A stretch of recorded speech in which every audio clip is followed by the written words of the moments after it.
अमेरिकी F-15 लड़ाकू विमान के दुर्घटनाग्रस्त होने के बाद लापता पायलट को अमेरिकी सेना ने ईरान में भीषण गोलीबारी के बीच सुरक्षित निकाल लिया। अमेरिकी राष्ट्रपति डोनाल्ड ट्रंप ने इसे अमेरिकी इतिहास के सबसे साहसी खोज और बचाव अभियानों में से एक बताया। शुक्रवार 3 अप्रैल को कुवैत के ऊपर उड़ान भरते समय अमेरिकी एयरक्राफ्ट को ईरान ने निशाना बनाया था। एक पायलट सुरक्षित बाहर निकला जबकि दूसरा लापता हुआ और ईरान में गिरा। अमेरिकी सेना ने दुनिया के सबसे घातक हथियारों से लैस दर्जनों विमान भेजकर मिशन को अंजाम दिया। ट्रंप ने कहा कि पायलट अब सुरक्षित है। ईरान के विदेश मंत्री अब्बास अरागची ने स्पष्ट किया है कि ईरान ने मध्यस्थता वार्ता के लिए पाकिस्तान जाने से कभी इनकार नहीं किया। उन्होंने कहा कि अमेरिकी मीडिया और पाकिस्तानी रिपोर्टर्स ने ईरान का रुख गलत तरीके से पेश किया है। अरागची ने एक्स पर लिखा कि ईरान पाकिस्तान के प्रयासों के लिए आभारी है और उनका फोकस इस युद्ध के अस्थायी और निर्णायक अंत की शर्तों पर है जो उन पर थोपे जा रहे हैं। पाकिस्तान ने अमेरिका और ईरान के बीच जारी बातचीत को लेकर सामने आई रुकावट की खबरों को पूरी तरह खारिज किया है। विदेश मंत्रालय के प्रवक्ता ताहिर अंद्रावी ने बताया कि कुछ मीडिया रिपोर्ट्स और सोशल मीडिया पर किए जा रहे दावे बेबुनियाद है और किसी सरकारी जानकारी से उनका कोई संबंध नहीं है। उन्होंने कहा कि विवाद एक बैठक की जानकारी को गलत समझने की वजह से पैदा हुआ और पाकिस्तान की कोशिशें ईरान के राष्ट्रपति मसूद पेजिशकियान और विदेश मंत्री अब्बास अरागची के संपर्क में लगातार जारी है।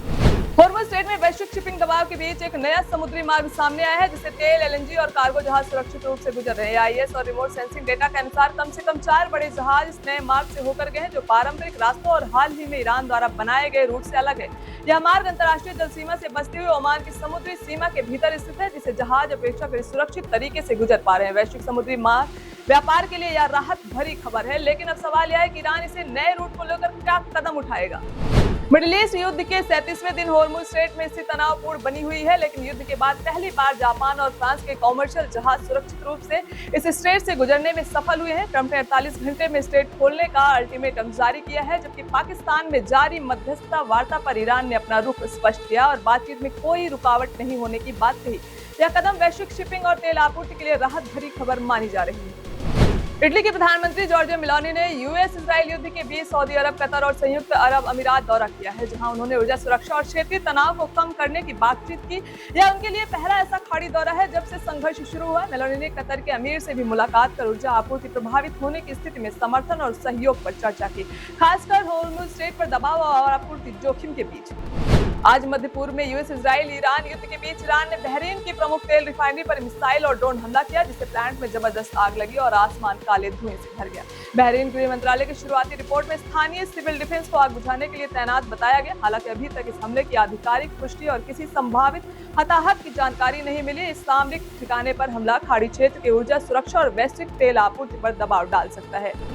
इटली में गंभीर तेल और जेट ईंधन की कमी के कारण 4 प्रमुख हवाई अड्डों Milan, Linate, Venice, Marco Polo, Bologna और ट्रेविसो पर विमान रिफ्यूलिंग पर अस्थायी प्रतिबंध और राशनिंग लागू कर दी गई है, जिससे यात्रियों की उड़ानों पर प्रभाव की आशंका बनी हुई है। एयरबीपी इटली ने नोटिस जारी कर ईंधन की सीमित उपलब्धता और लॉजिस्टिक्स समस्याओं का हवाला देते हुए 9 अप्रैल तक ईंधन आपूर्ति को नियंत्रित करने का निर्णय दिया है। यह निर्णय खासकर ईस्टर के व्यस्त सीजन में हुआ है और आपातकालीन सेवाओं को इससे बाहर रखा गया है, जबकि प्राथमिकता सूची में एयर एम्बुलेंस और लंबी दूरी की उड़ानों को ऊपर रखा गया।